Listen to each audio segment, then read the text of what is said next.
Quelques Grecs faisaient partie de ceux qui étaient venus adorer Dieu pendant la fête. Ils s'adressèrent à Philippe, qui était de Bethsaïda en Galilée. « Seigneur, nous voulons voir Jésus. »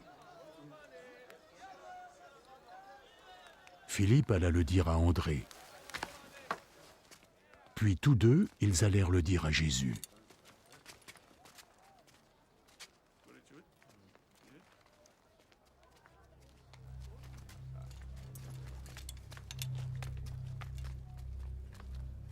Maintenant, l'heure est venue pour le Fils de l'homme de recevoir la gloire. En vérité, je vous le dis, un grain de blé ne sera jamais qu'un simple grain, à moins qu'il ne tombe dans la terre et y meure.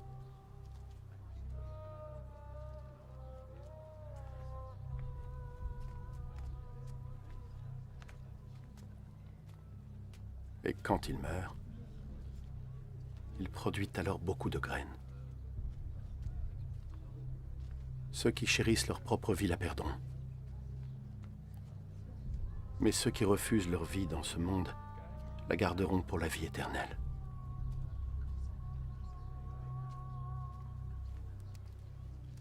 Celui qui veut me servir doit me suivre. Ainsi, mon serviteur sera là où je suis, et mon Père honorera quiconque me servira.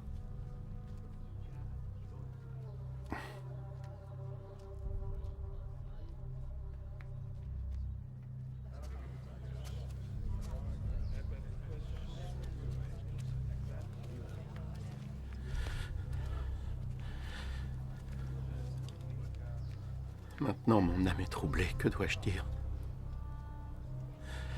Dois-je dire, Père, ne permets pas à cette heure d'arriver? Mais je suis venu pour ça. Pour que je puisse endurer cette heure de souffrance. Père, donne gloire à ton nom. Alors, une voix parvint du ciel. « Je l'ai déjà glorifié, et je le glorifierai de nouveau. » La foule qui était présente avait entendu la voix. Quelques-uns dirent que c'était le tonnerre, alors que d'autres dirent « Un ange lui a parlé. » Ce n'est pas pour moi que cette voix s'est fait entendre, mais pour vous. C'est maintenant l'heure où ce monde va être jugé. L'heure où le souverain de ce monde va être chassé. Et moi, quand j'aurai été élevé de la terre, j'attirerai tous les hommes à moi. En disant cela, il indiquait quel genre de mort il allait devoir endurer. Dans notre loi, il est dit que le Messie vivra éternellement. Comment peux-tu dire alors que le Fils de l'homme doit être élevé? Qui est ce Fils de l'homme?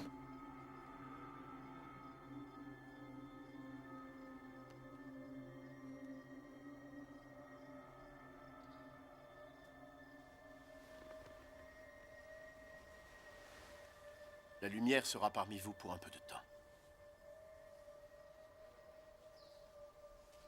Suivez votre chemin pendant que vous avez la lumière, pour que l'obscurité ne vienne pas vous surprendre.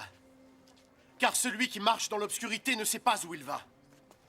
Croyez en la lumière pendant que vous l'avez. Vous deviendrez alors des êtres de lumière.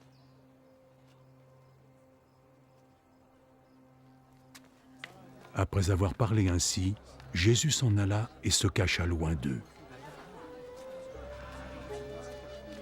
Bien qu'il ait accompli tous ces miracles en leur présence, ils ne croyaient pas en lui. De sorte que ce qu'avait dit le prophète Isaïe semblait se réaliser. « Seigneur, qui a cru en notre message?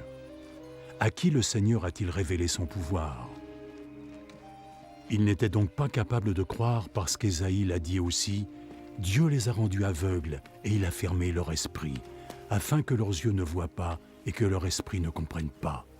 Voilà pourquoi ils se tournent vers moi, dit Dieu, pour que je les guérisse. Ésaïe avait dit cela parce qu'il avait vu la gloire de Jésus et qu'il parlait de lui. Malgré tout, parmi les autorités juives, il y en avait beaucoup qui croyaient en lui. Mais à cause des pharisiens, il n'en parlait pas ouvertement, de peur d'être exclu de la synagogue. Il préférait encore l'approbation des hommes à celle de Dieu. Jésus proclama « Celui qui croit en moi ne croit pas seulement en moi, mais aussi en celui qui m'a envoyé. Celui qui me voit aussi celui qui m'a envoyé. Je suis venu dans le monde comme une lumière, afin que quiconque qui croit en moi ne reste pas dans l'obscurité. Si quelqu'un entend mes paroles et ne les met pas en pratique, ce n'est pas moi qui le juge. Je suis venu pour sauver le monde, pas pour le condamner. Ceux qui me rejettent et qui n'entendent pas mes paroles trouvent là ce qui les jugera. La parole que j'ai annoncée, c'est elle qui les jugera au dernier jour. Et c'est la vérité, parce que je ne parle pas en mon nom. Mais le Père qui m'a envoyé m'a ordonné ce que je devais dire et annoncer. Et l'enseignement que m'a confié le Père, c'est la vie éternelle.